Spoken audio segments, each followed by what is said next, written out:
the bottom of page 20b, Chaf Amud Beis. The Mishnah is talking about a Baal Kerry. What is a Baal Kerry? A Baal Kerry is a person that has a seminal omission, whether it's because he had a wet dream, or he had relations, or he did a terrible sin of masturbation. Whatever it is, he had a seminal omission. He is called a Baal Kerry. And so it says about Kerry, har her beliboy. And what that means is he's maharher. He thinks in his heart the Shema. So a Baal Kerry, this person that has a seminal omission. Let me mute everyone. Okay, so a Baal Kerry is not allowed to say Shema. Why is he not allowed to say Shema? So this is a law that is not it's not applicable nowadays. And the reason we'll see in the Gemara is because it was a decree that was made by Ezra. And the decree was not accepted, so to speak. It was not able to be followed, and it didn't take hold. We'll see in the Gemara about it. But at one point, this decree was meant to be accepted. It wasn't, the rule. And a Baal Kerry was not allowed to say Shema.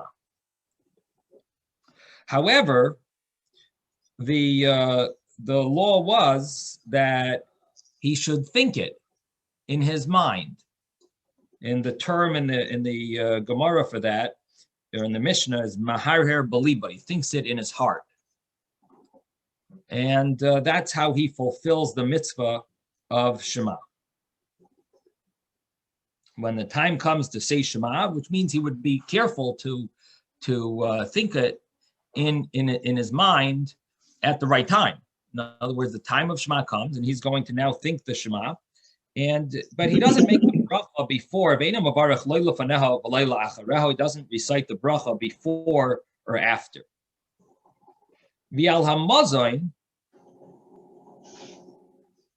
And for grace after meals, mevarech liacharav, a person who's a Baal Kerry, who has this seminal omission, he can recite the after bracha for the grace after meals. Ve'enoi mevarech lefanav does not recite the bracha before. So again, let's summarize what we've learned. This person, he's called a Baal Kerry. He is not allowed to say the Shema with his mouth, but he is allowed to think it, and that's what he's supposed to do. He's supposed to think it in his mind. And the bracha is he's not even supposed to think. He does not think about the brachas before it or after it. He only thinks about the Shema, and everything else he's sort of exempt, or he's not allowed to do.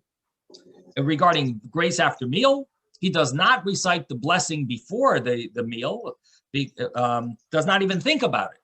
And the blessing after the meal, he is maharher, he thinks about it. He's maharher. And Rabbi Yehuda says, mevarech lefneihem ulachareihem, which the Gemara will explain Rabbi Yehuda's opinion that he does recite the brachas before and after.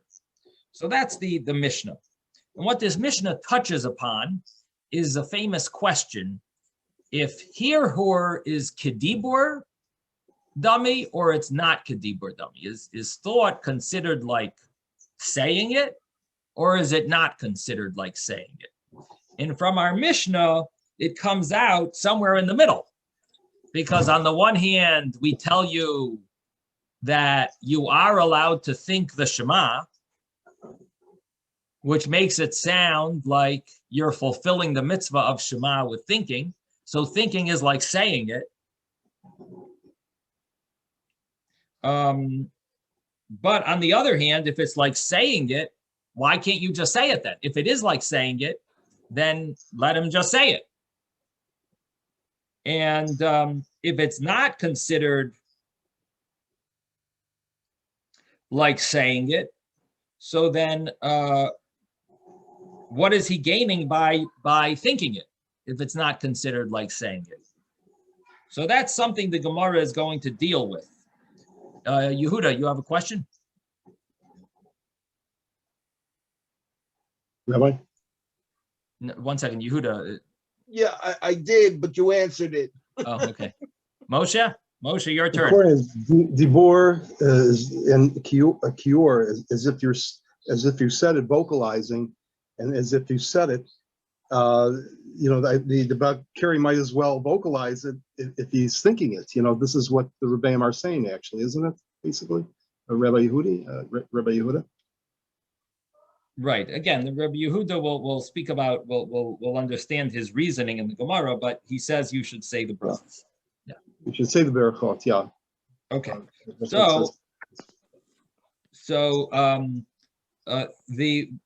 The Gemara begins with Rabbi, two I have opinions. a quick question.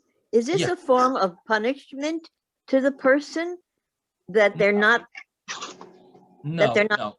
allowed No, to say that's a good question.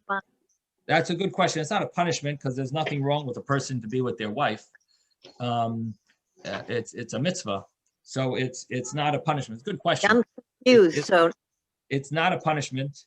It is a law, a decree that Ezra established that a person should go to the mikvah. okay, all right. They after they have a seminal emission, they should go to the mikvah.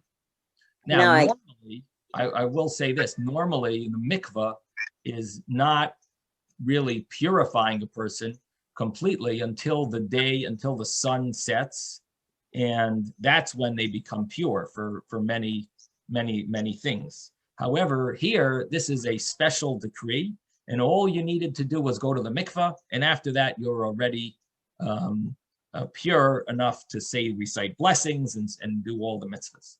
So this was a special decree, and we'll see in the Gemara why Ezra established this decree, and why it's not continued until today, at least for the most part.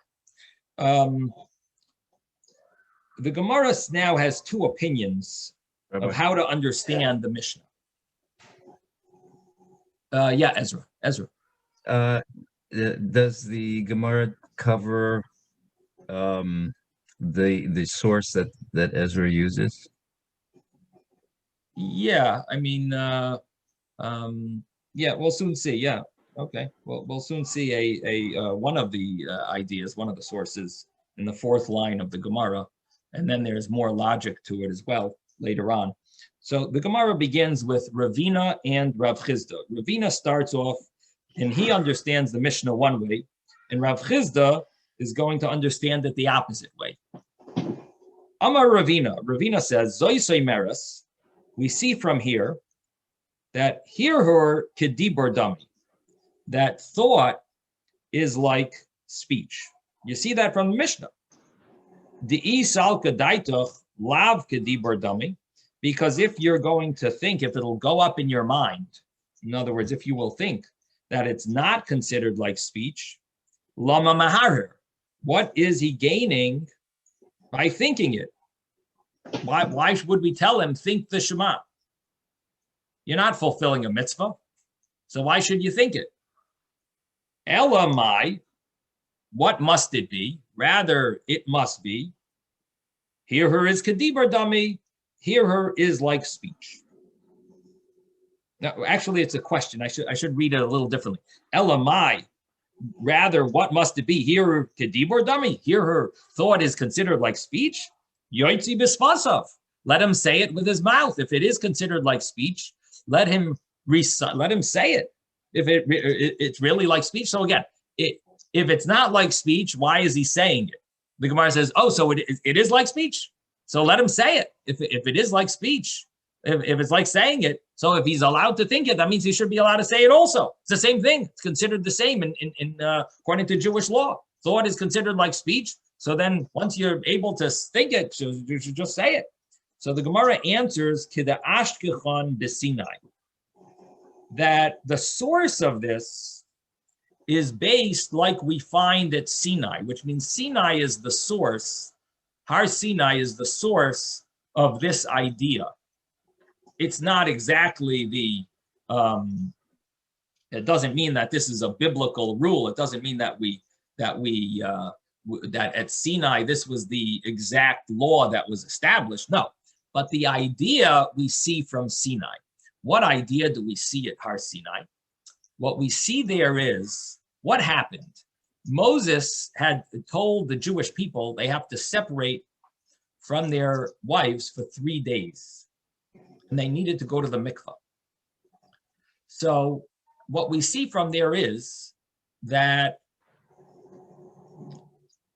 when the Jewish people are going to study Torah or say a blessing, or that they need to go to the mikvah beforehand if they are with their wives. In other words, they should basically separate from their wives, or if they're with their wives, they have to go to the mikvah in order to recite or recite Torah or prayers.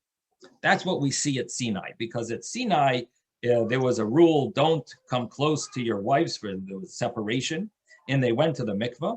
And Ezra established, based on that separation, that a Bowel Kerry, before they study Torah, they should go to the mikvah. And now, the question that is asked by Tosfos over here asks this question: did the Jewish people speak? Did the Jewish people recite words of Torah at Sinai? If they did, then this would be a very good source, because you see that you're not allowed to speak words of Torah, but you are allowed to think words of Torah, right? Because if they spoke at Sinai and they needed to separate themselves from, separate from their wives, we see that separation, that there needs to be some type of a mikvah dip before a person studies Torah after a seminal emission, and therefore this would be a good source. But Tosfos asked, he says, Hashem did the speaking, and the Jewish people just listened. So we didn't say words of Torah there. We were what you would call maharher. We were thinking words of Torah. God was saying it. We were listening. So that should be a source that even thinking needs to go to the mikvah, even for thinking Torah, which means even a person who a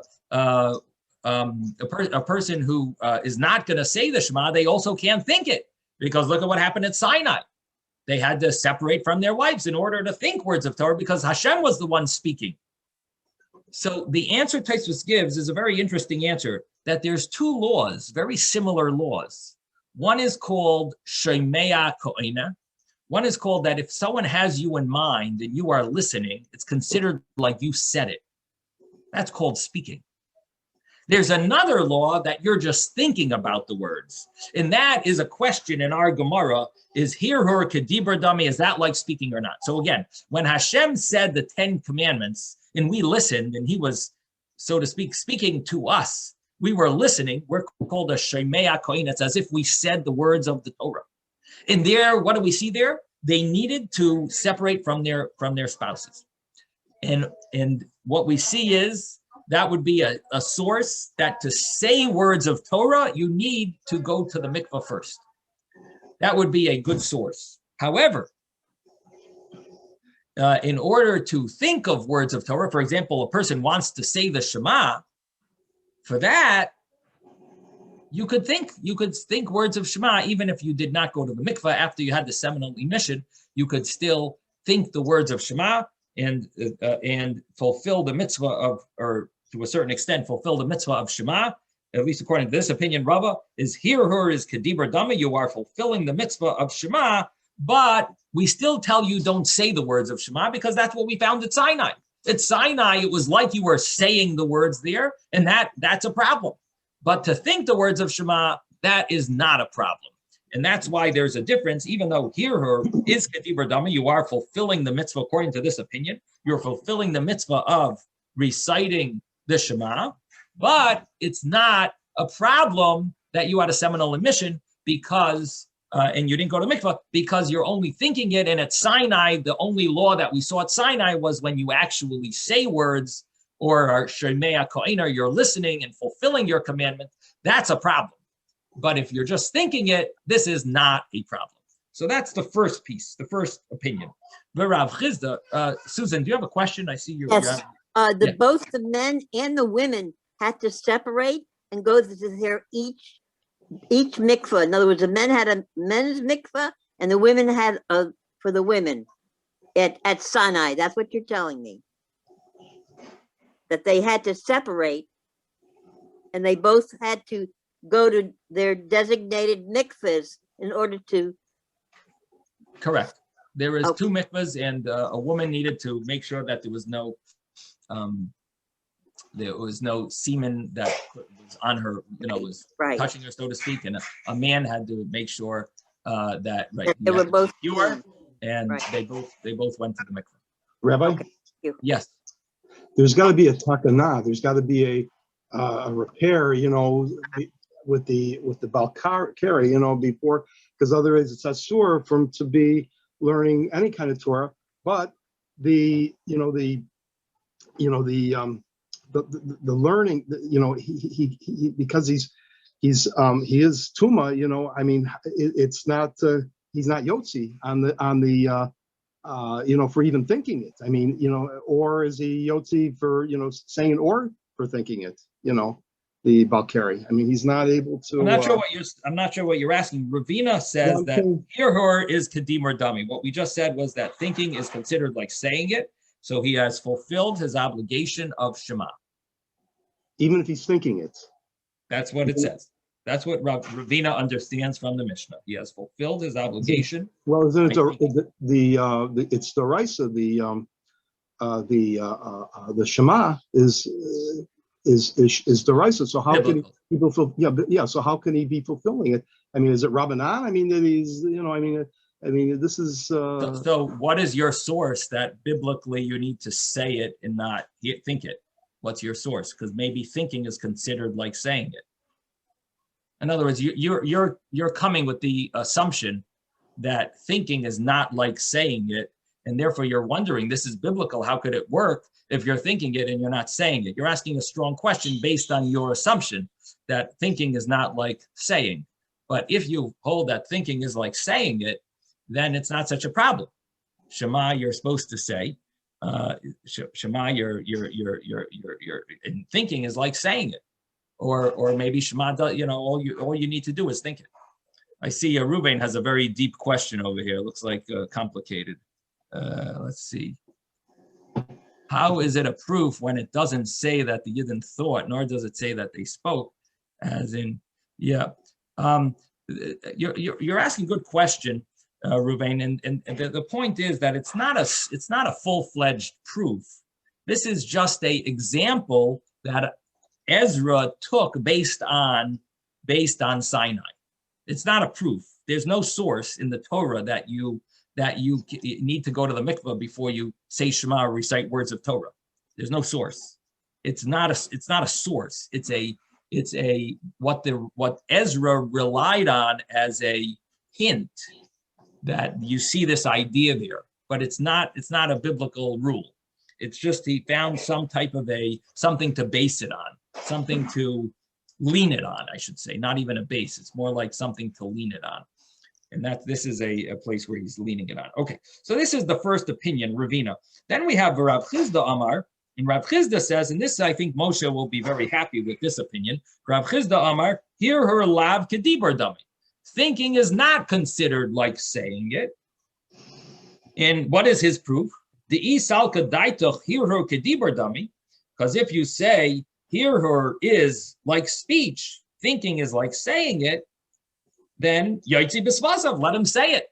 If thinking is considered like saying it, and we allow him to think it, we should let him say it. If you're allowed to think it, you should be able to say it. Ella Elamai, rather, what are you going to say? Hear her lav kidibur dami. You're going to say thinking is not like saying it. Lama maharer. So why should he say? Why should he think it if you're not fulfilling any mitzvah? So why is the Mishnah telling you to think it if there's no reason to think it? If there's no reason to think about the Shema because you're not fulfilling any mitzvah. So the Gemara answers, Omar Rebbe Elazar says, Kedei shelo yehu kol ha'ilam oiskim boi, in order that the whole world is not involved in this, v'hu yoshevu batel.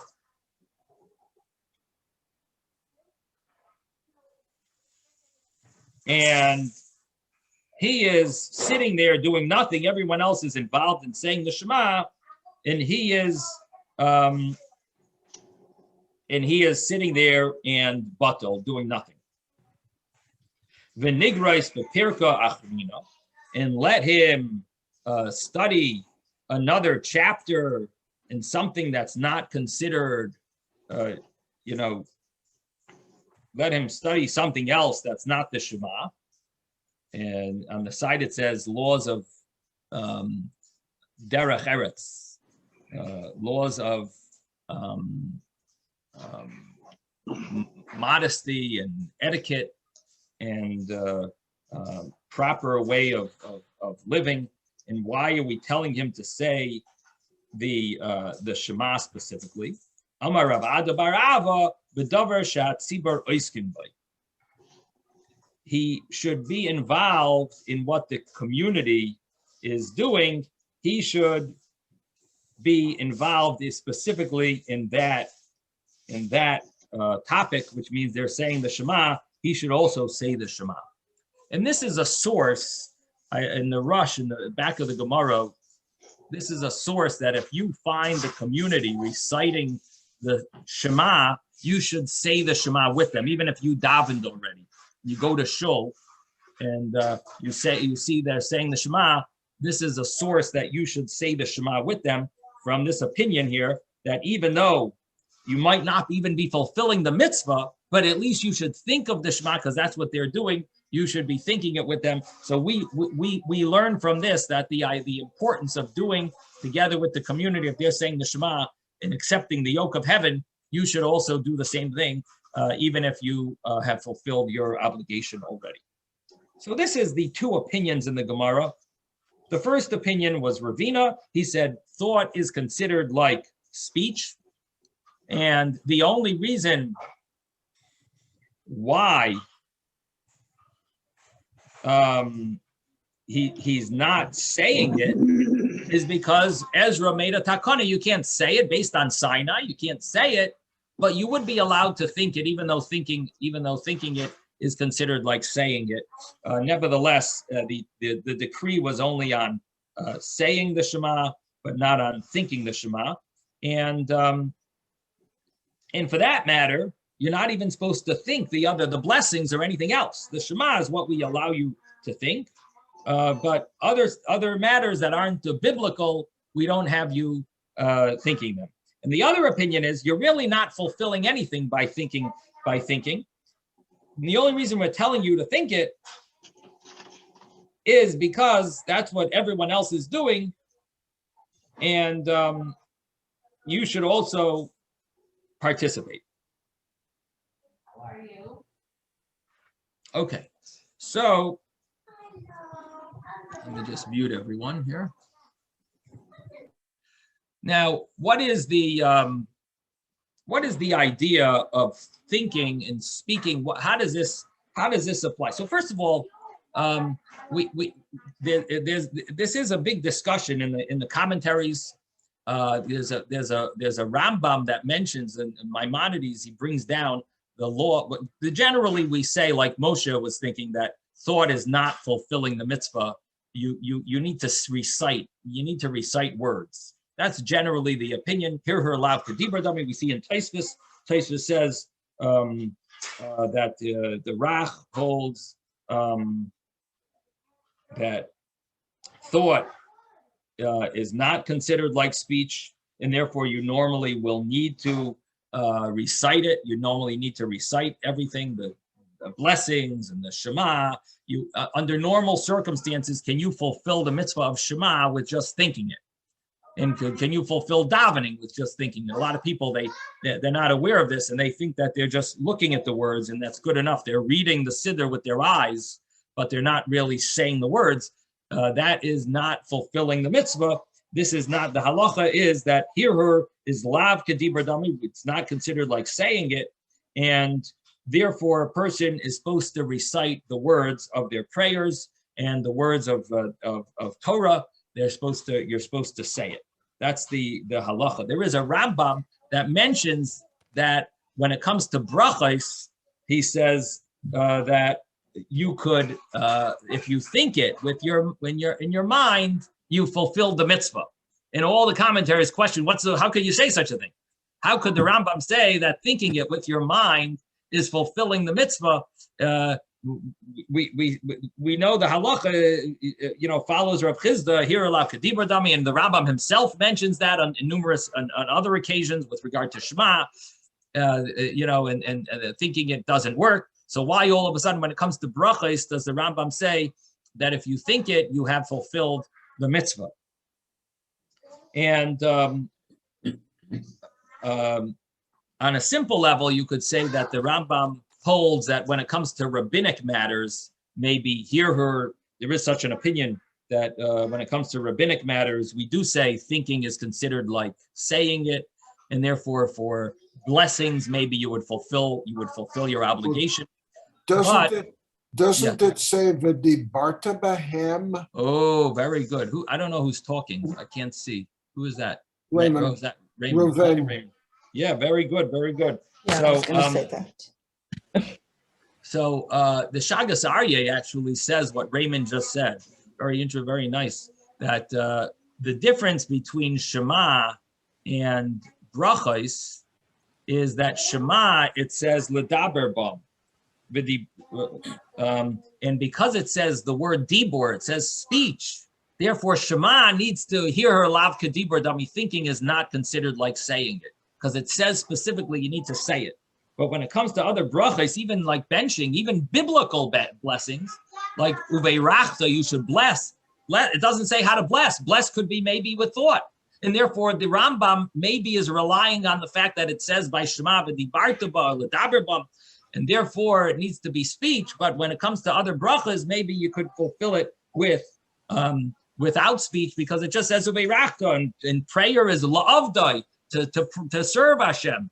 So that could be a source for the Rambam. That's not we don't follow that Rambam. I should make it very clear that we do not follow the Rambam when he says this, that with blessings, the person who said it if a person said it, thought it, fulfilled the obligation, we don't follow that, but I'm just explaining the view. It is important to try to understand his view, even if it's not the consensus of all the halacha, and it doesn't follow the Rambam in this case. But nevertheless, there is such a view. But the common view is that here her lav kedibur dami, thinking is not considered like speech. And we only have a minute left, but I do want to bring the Alter Rebbe in Tanya talks about this in chapter 37, and he brings that the Really? Just one second. Even in the case of a mitzvah like Torah study and reciting the Shema, the animal soul's power is elevated to holiness, although they do not involve actual physical action, which is under the dominion of the certain klipa called klipas noiga, the klipa that has the potential to be elevated, but you're not doing any action. Nevertheless, yet it is an accepted principle that thought is not a substitute for speech, and one does not fulfill his duty of Torah study and prayer, etc., unless he actually utters the words with his lips. It is accepted that moving one's lips constitute action, and such action stems from the vitality of the energy that comes from klipas noiga, that is nourished from the animal soul, similar to other bodily action I've spoken earlier. And you basically are elevating the physical world by speech. So I'm bringing this up because it's a very interesting understanding of why the law follows hear her lav kedibur dami. Thought is not considered like speech, because the purpose is we need action to elevate this world, and you need this intermediary of action, and speech is considered action while thought is not considered action. The divine soul is entirely spiritual. The body is physical. Therefore, the divine soul cannot activate the body to perform a mitzvah except through an intermediary. And the intermediary is the animal soul, which on the one hand, it's a soul. It has a spiritual life force. On the other hand, it is actually clothed in the blood and the bodily organs. And this intermediary is necessary in mitzvahs performed through speech, just as in mitzvahs performed through action. For articulating the words required for the mitzvah also constitute physical action, so that this too cannot be accomplished by the divine soul except by way of the animal soul power. And the more forcefully one speaks words of Torah, the more of the animal soul's energy he introduces and encloses in these words, and thereby he converts more of the energy of the klipa to holiness. And this is the meaning of the verse, Kol atzmoisai toimarno, all my bones shall declare God who is like you, which means that the words of Torah must be said with one's bones, so that as much as possible of the body's energy are utilized in performing the mitzvah. And that is the idea of saying the words, articulating the words with speech. Okay, we're going to stop here. Yeah, any questions?